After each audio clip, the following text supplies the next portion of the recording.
when we open the website, we can choose between points of interest, following some trails which have been laid out by enthusiasts for the town to follow, to places of interest that follow a subject, and explore, which is possibly the most unique aspect. We can roam this area freely.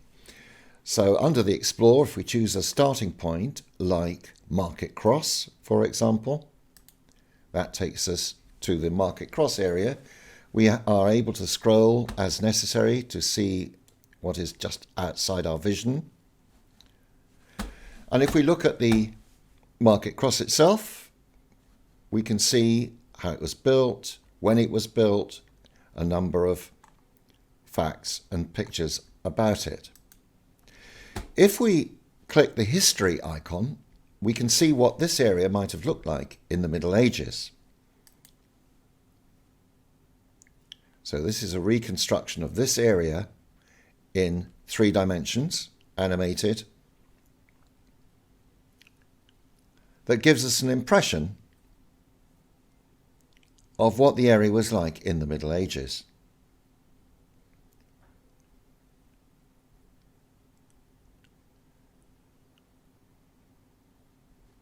You'll see that it's possible to add text underneath here and further content as needed.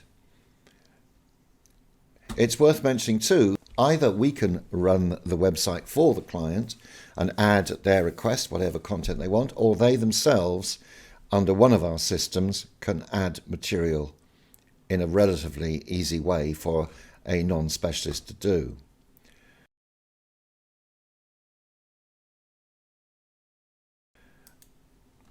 So now if we were to go through and explore a little, let's walk up through here. This is what's called Tolsey Gate. It used to be a jailhouse for drunks. And we learn a little bit about its history. And we read some text to tell us all about it. And then we can go through the archway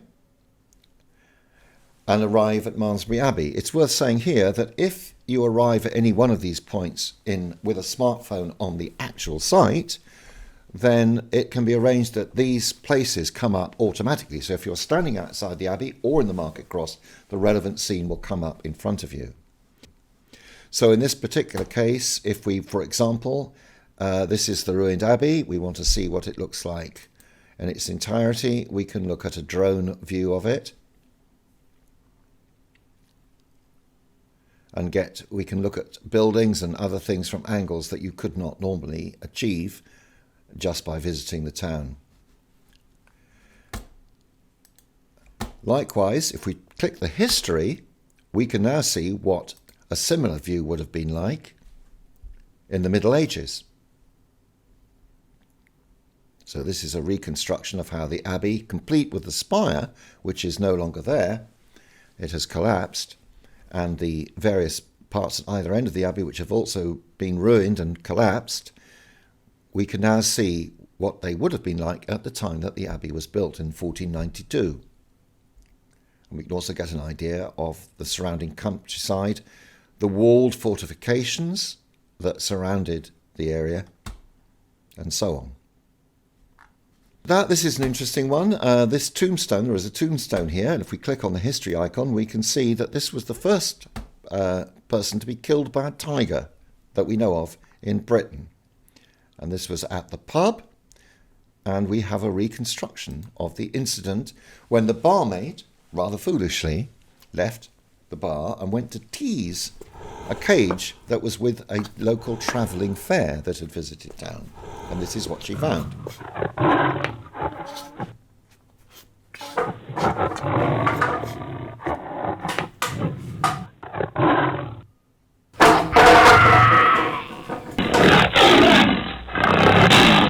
Or perhaps more likely that's what we found.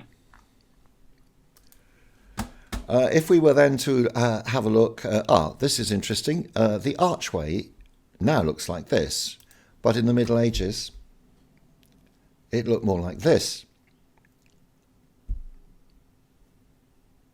Because what now is plain stonework was richly decorated at the time.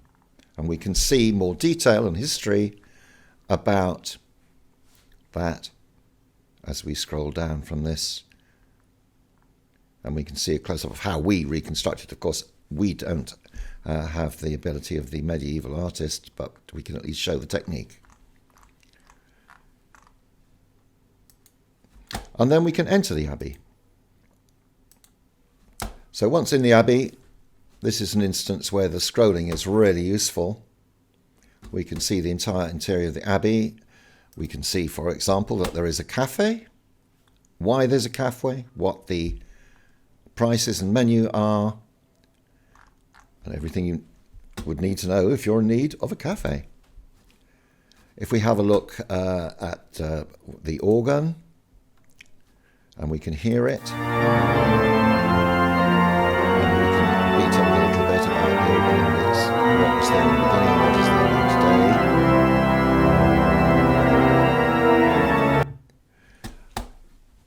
I think this is interesting. This breeze block wall is built because what's beyond it has collapsed, but we can see what was there originally.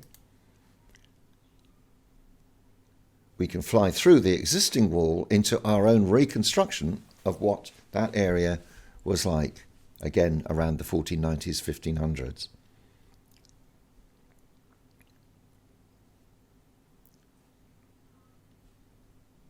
And again, we can get an idea of not just the interior of the abbey, which we'll go on exploring as we go up the aisles, but eventually you'll be able to see a little bit more about its effect on the surrounding exterior.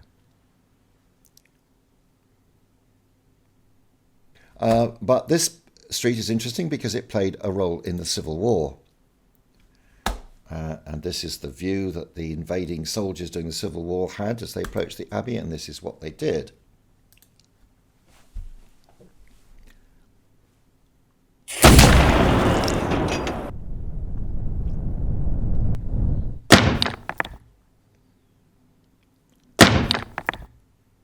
So again, below we have details and text. We can add captions.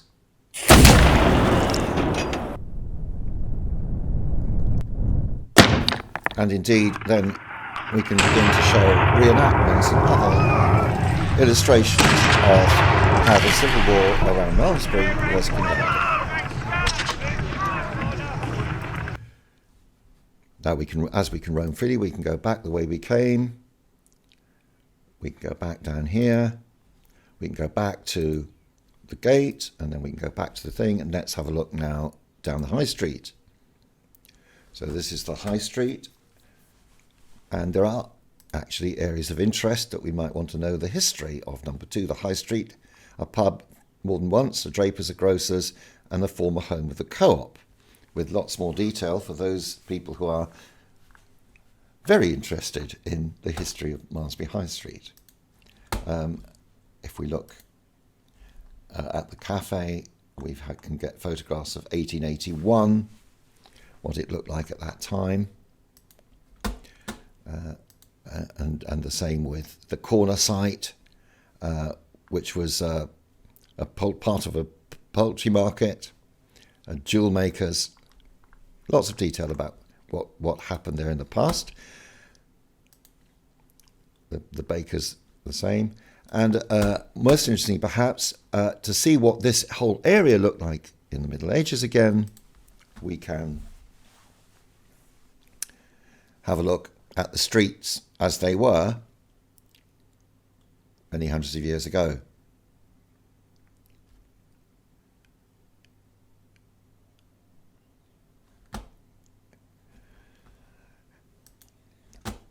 If we go back to the Market Cross, actually, we can see, for example, what the Saxon area in this area was like. And so this is a reconstruction of an earlier time, and we are able to place on a present-day map the site of the Saxon settlement, and then enter it to see what it looked like. We can, if we wish, add human characters doing variation of things. We wanted to keep this fairly factual, and we wanted to concentrate our resources on just showing what people can see now used to be like. But you can imagine there are a wide variety of things that one can do with this kind of animation or even live action video. It may be that for technical subjects one can go into a lot of detail and show activities that would explain quite complicated concepts. So, and then of course we can go, as we can roam, as we said before, we can go down the street, we can look at little details. This used to be the Guildhall. Talks about permission given by Henry VI to local merchants, etc. Just a little detail. We can go back down the street. We can go to this. We can see that there's a branch of the museum, of a museum in the process of being created out of a Moravian church, and details about what is a Moravian church doing in Malmesbury. And then we can, for example, here is a statue of a monk. The abbey in Malmesbury was one of the most important, and we can hear what Fader Urre, du the ert on heavenum, see the nome je galliant. How people spoke and recited in this case the Lord's Prayer in the Anglo-Saxon. If we go now round, we end up in a central part of Malmesbury, which is Crosshays, where there's a car park and centre of town really, and the town hall. So, for example, in the town hall, you may not realise this, but this building next to the town hall contains a museum, and we can have a quick flavour of some of the exhibits in the museum. This was the birthplace of Thomas Hobbes, famous for describing an unregulated, ungoverned community as providing a life which is solitary, poor, nasty, brutish, and short. Solitary, poor, nasty, brutish, and short. So his recommendation was the smack of firm government. If we go back to a much earlier time, we can see how flour milling was carried out using what are called quernstones, on which are an exhibit in the museum.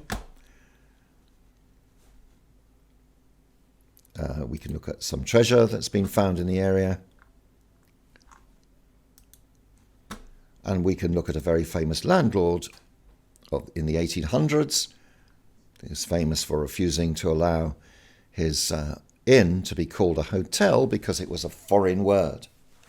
It had to be an English word, so in his tenure it was always called an inn and not a hotel. And there is a history and details. A book was written by Harry Jones, and there are details about that.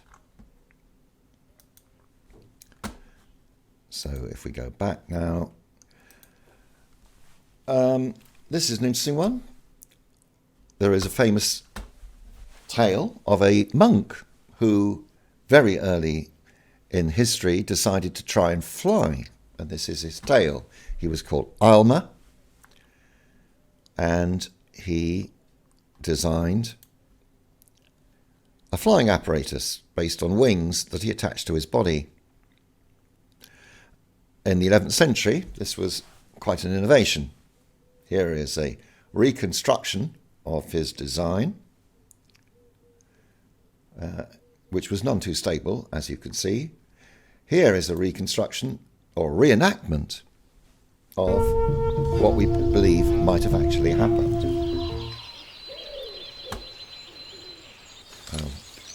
So here he is with his new-fangled flying wings, practicing.